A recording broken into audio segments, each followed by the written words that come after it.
Hello বন্ধুরা, সুপ্রভাত। তোমরা সবাই কেমন আছো? আমি খুব ভালো আছি। চলে এসেছি নতুন একটা ব্লগ নিয়ে। সকাল সকাল ভেন্ডি তরকারি আর ভাত করে চলে গেলাম ভোট দিতে। তো ভোট দেওয়ার এক্সপিরিয়েন্স তোমাদের সবাই কেমন রইলো তোমরা সবাই একটু জানিও পিন কমেন্টে, ঠিক আছে? আমিও জানাবো। তো এদিকে দেখো, ভেন্ডির তরকারিটা রান্না করার জন্য ভেন্ডির তরকারিটা তেলের মধ্যে দিয়ে দিলাম একটু কালো জিরে ফোড়ন আর একটু শুকনো লঙ্কা। ভেন্ডিটাকে ভালো করে ভেজে নুন হলুদ দিয়ে তার মধ্যে টমেটো কুচি দিয়ে ভালো করে ভেজে এর মধ্যে দিয়ে দিলাম সর্ষে আর পোস্ত বাটা। সেটা আমি আগে সিলে বেটে রেখেছিলাম। তো আমার ভেন্ডির ঝাল করতে সেরকম একটা কোনো লাগে না, খুব খেতে খুব অল্প সময়ে হয়েও যায় আর খেতে খুব সুন্দরও লাগে। আমার বর খেতে এটা খুব ভালোই বাসে। তো এটা করেই সবাই মিলে ভোট দিতে চলে গেলাম সকাল সকাল খেয়ে। তোমাদের কি সবার ভোট দেওয়া হয়ে গেছে? তোমরা সবাই পিন কমেন্টে জানিও।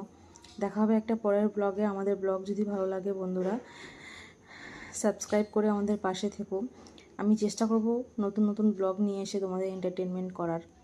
জানি না কোনটা ভুল কোনটা ঠিক কোনটা কি, কিছুই জানি না। তোমরা পাশে থেকো, মোটিভেট করো, তাহলেই হবে। তোমরা এগিয়েছো, আমরাও এগোবো, এই আশা নিয়ে এগিয়ে যাচ্ছি। এই দেখো, আমার ভেন্ডির ঝাল পুরো কমপ্লিট হয়ে গেছে। তো গরম গরম আলু ভাতে দিয়েছি ভাতে, আর এদিকে ভেন্ডির ঝাল খেতে খুব ভালোই লাগবে, খারাপ লাগবে না। যাই হোক, তো আমরা খেয়ে নিলাম। তোমরা যদি খাবে তো চলে এসো বন্ধুরা। দেখা হবে একটা পরের ব্লগে। আজকের মতো টাটা।